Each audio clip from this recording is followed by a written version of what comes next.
अस्सलाम वालेकुम रहमतुल्लाहि व बरकातहू। क्या हाल है सारे भाई? अल्लाह पाक सब नूं सलामत रखे, खुश रखे।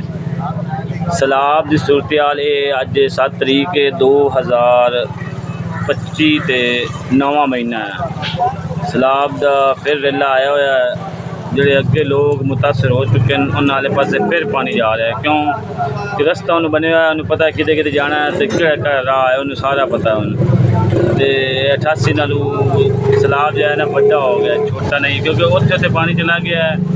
लोग कहते थे, बड़े कहते थे भी इतने आया थी पानी, इस जगह नहीं आया थी, लेकिन ये पानी ज़्यादा आ गया है क्योंकि पुरानी चीज़ा बनी क्रॉस करके अगर नहर नाल पानी लग गया है।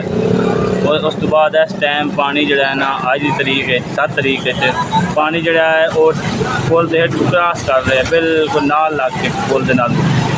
तो चीचा वतनी कमालिया रोड बिल्कुल बंद है, सड़क की चौं जगह टुटी हुई है। हड़प्पा जोड़ा है उस तो बाद लोग जोड़े हड़प्पे शहर के लोग जोड़े पिछा रहिंदे ने दरिया साइड वाले पासे वो बुला के आमदन कोई चीज़ लैनी होवे। उस तो बाद जोड़े कमाली वाले बंदे वो पुल क्रॉस कर रहे हैं साहिवाल वाली, तो साहिवाल मामू कांजन ते तांदलियाल आते इस पासों वापसी आ रहे हैं। साहिवाल वाला पुल हले चलता पाया, नहीं तो लोगों वास्ते बड़ी मुश्किल आई रास्ता, मतलब घर जाना पिछा वेखन जाना कमाली वाली साइड से बड़ी मुश्किल सूरत हाल है। अल्लाह पाक सब ते रहम करे, करम करे। तो इस टाइम लोकेशन से मैं बैठा है पिछा 1 किलोमीटर दूर सैलाब आया हुआ है। साड़ी बस्ती में सैलाब तकरीबन 2-3 एकड़ दूर आके पानी रुक गया सी।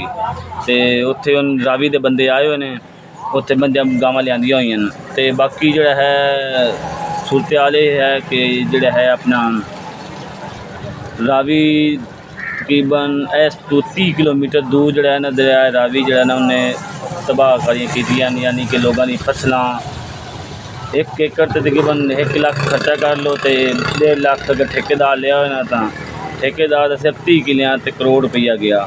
सिर्फ मैं रावी पूरे रावी की नहीं गल कर रहा, सिर्फ साहिवाल ज़िले की भी नहीं गल कर रहा, इतों सिर्फ लोकेशन की गल कर रहा जो लोगों का जमीन बर्बाद हुई, मिलियन के हो सकता खर्चे होए लोगों के बर्बाद हो गई फसलां। हुण मझां वास्ते पट्ठा बारा ही बड़ा मुश्किल है, लोगों की बड़ी मुश्किल सूरत हाल है सैलाब दौरान दी। अल्लाह पाक सब की मदद करे, मुश्किल सारी परेशानियां दूर करे सब दियाँ।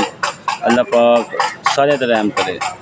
तो तुसी लोग भी दुआवां करो अल्लाह पाक सारे मुसीबत दूर करे। बारिशां भी फिर शुरू हो गई हैं, बारिशां फिर वेख लो बारिशां फिर शुरू हो गई हैं, बारिशां भी नुकसान देंदियां ने।